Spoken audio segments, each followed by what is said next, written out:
په پړچینور کې درنه نوسته ده، نن یې څلورمه وي پنځمه ورځ وي. هغه نه یو کس پیغام ورکوي سني قوم ته چې یاره په بګن باندې لشکرکشي هم مونږ نه ده کړې او په بګن باندې د کوم شهاده کړي دا هم مونږ نه دي کړې او د مقبلو کنوایي چې کومه تارګېټ شوی دا هم مونږ نه ده کړې. نو زه هغو ته دا پیغام د دغه ځای نه ورکوم چې کیدای شي ته نن راغلی وي یا چې ته په اسلام آباد کې وي یا چې ته په کراچۍ کې وي،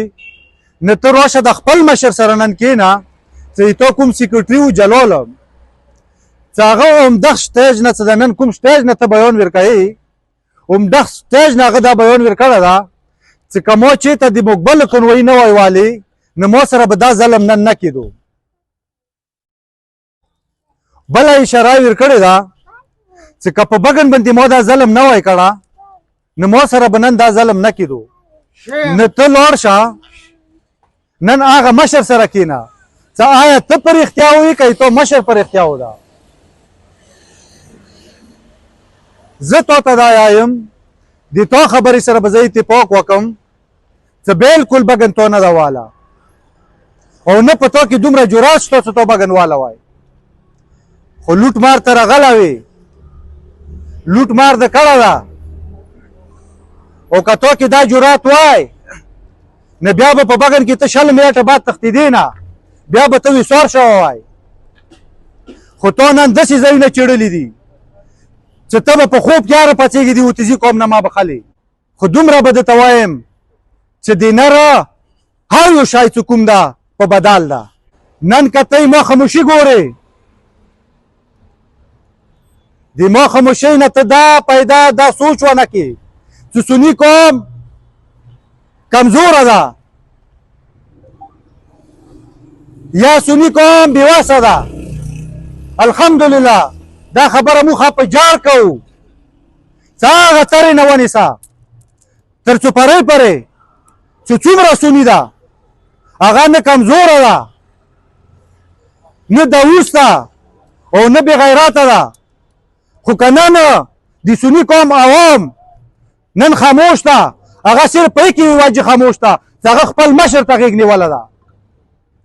چې کله ما ته مشر اجازات وکړو نو دا ته ځان سره نوټ کا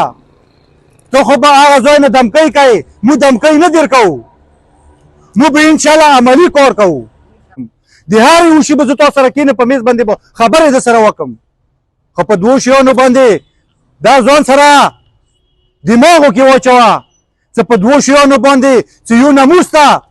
یو چې تا کوم قرآن مجید سوی ده په دغه باندې تا سره نه زه خبرو ته تیار یم په دغه باندې نه زه تا سره روغو جوړو ته تیار یم.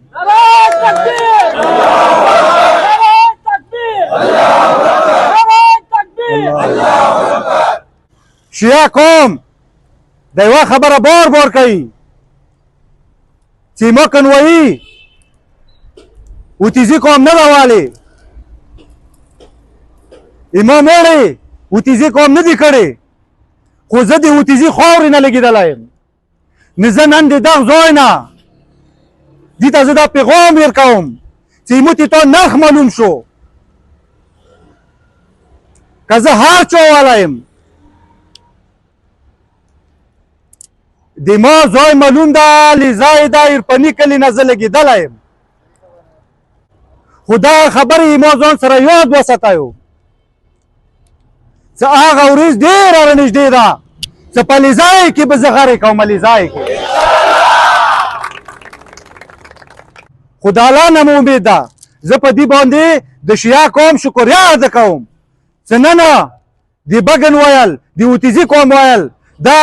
د سنیګرې د اتفاق د